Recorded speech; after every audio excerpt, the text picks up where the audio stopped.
The track is Strawberry Moon, and that was the music of Sean Gotkin. So now let me tell you, Sean Gotkin is a fixture in the Washington, D.C. music scene. He's a Washington, D.C. based recording engineer, a producer, and a live sound engineer. He's the lead sound engineer at local and iconic nightclubs in D.C., the Black Cat and Iota Club and Cafe. He's the owner and independent operator of Blue Hippo Recordings in Centerville, and he has several recorded projects out so far this year, including local rock R&B group Crystal Youth and singer-songwriter Annie Stokes, which we'll hear from a little later. Currently, he is working on an album with Reggae Bastion's Nappy Rhythm, who we've proudly featured on the show, an incredible group.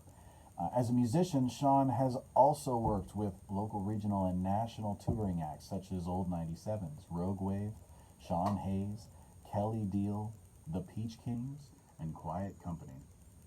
Sean continues to strive to be the best at what he does, and his focus and passion are constantly trained on the local music scene, the DC music scene, and the raw talent that it has to offer.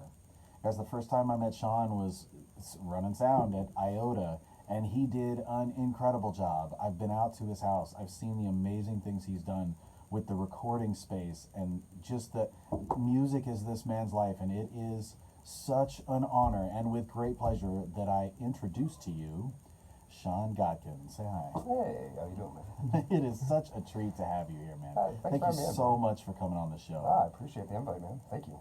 Now, tell us about, so that was Strawberry Moon, and that was the music. So tell us about Sean Gotkin and the music, and tell us about the professional. Okay. Sean Gotkin, the music, let's see, with Strawberry Moon, basically. It's part of an EP that I've been currently working on for the past 3 or 4 months. It'll probably be done in the early next year and released by the early springtime. This was kind of a fast track single because it was just one of those songs that kind of just came to me very quickly.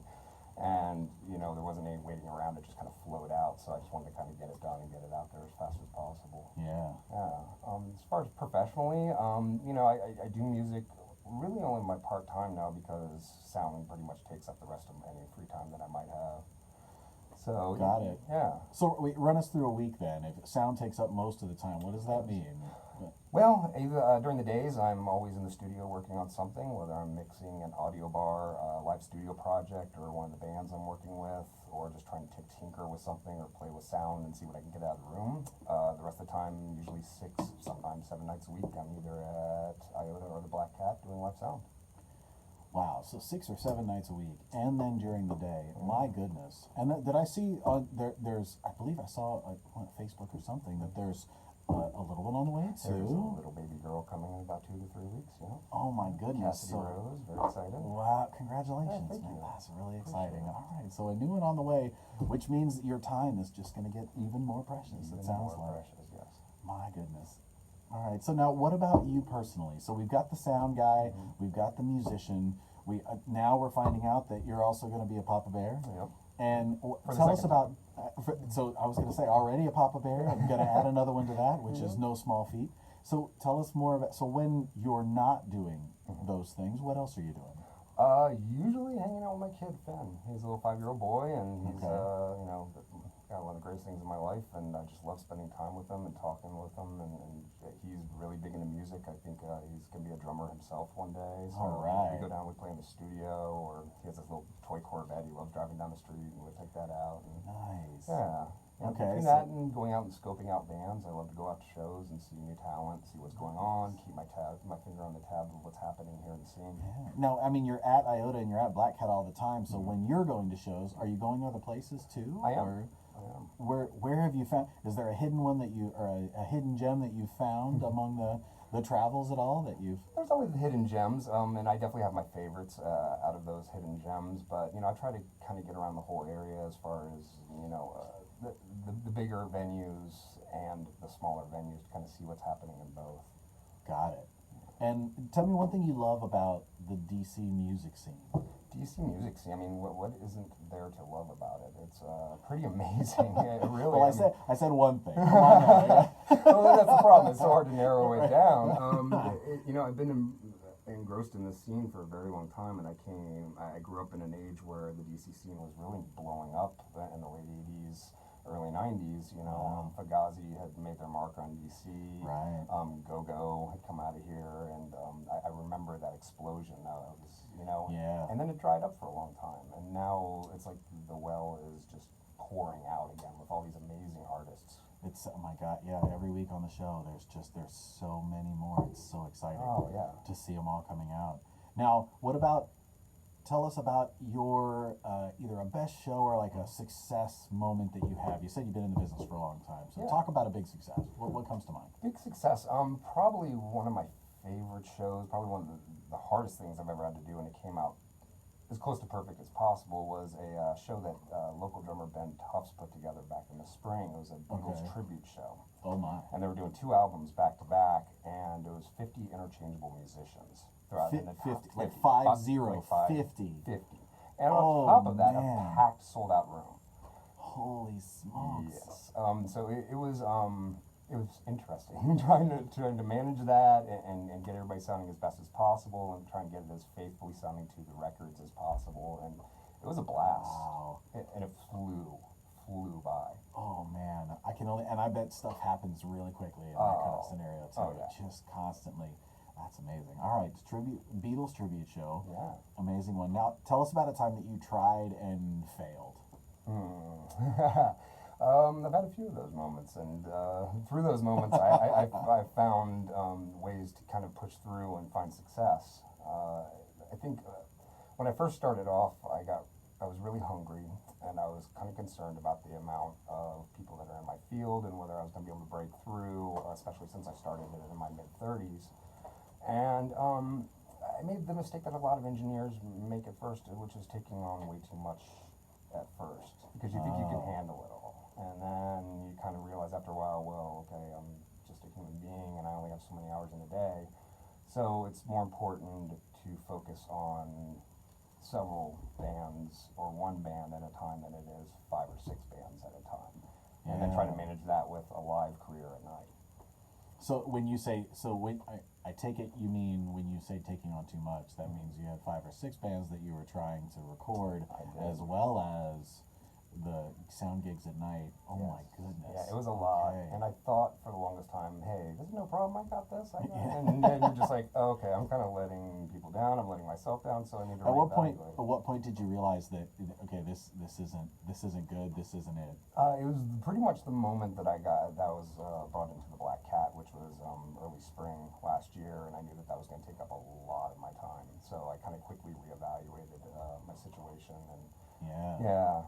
And, it's all learning experiences, especially something like this. There's no rule books, and then you kind of have to, make it up as you go, and kind of Just make your way. That's See how it goes. Wow. Yeah. So a lot of tries and fails and experiments and learning, and it sounds like. Now, you said in there, you mentioned that you started in your 30s. What were you doing before?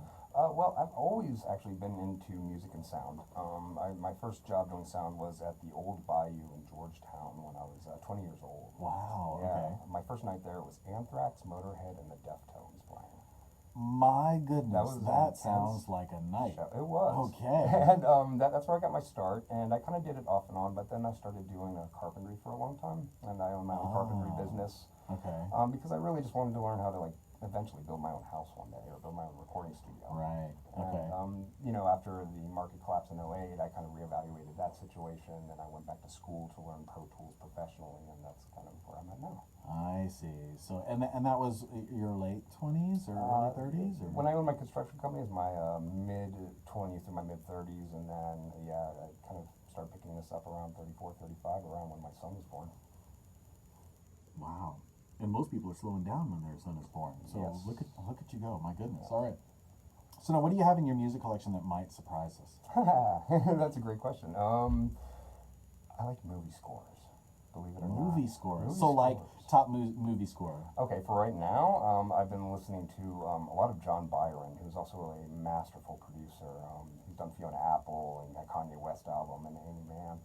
And he's done the Eternal Sunshine of the Spotless Mind soundtrack. The things he does Interesting. is unbelievable, with the string sections and the backdrops of texture and color that he uses. It's Wow. mind blowing.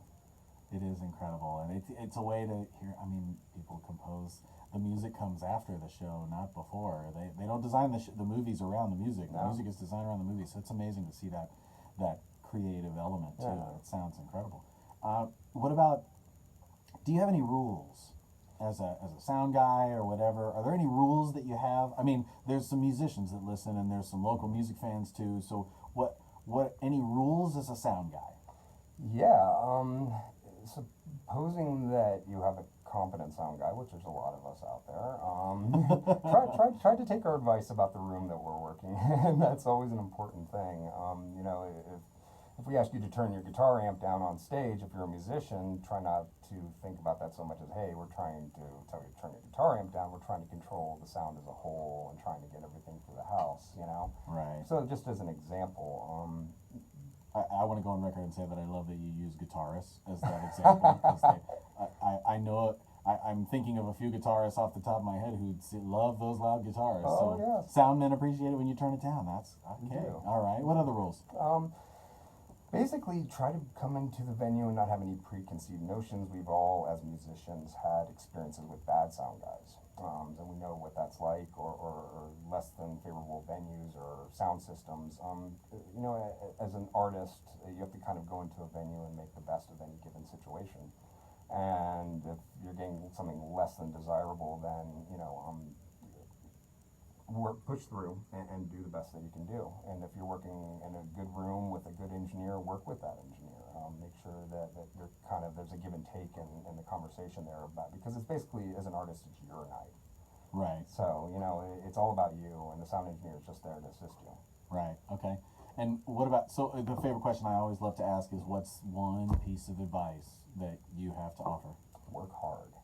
Yeah, say more.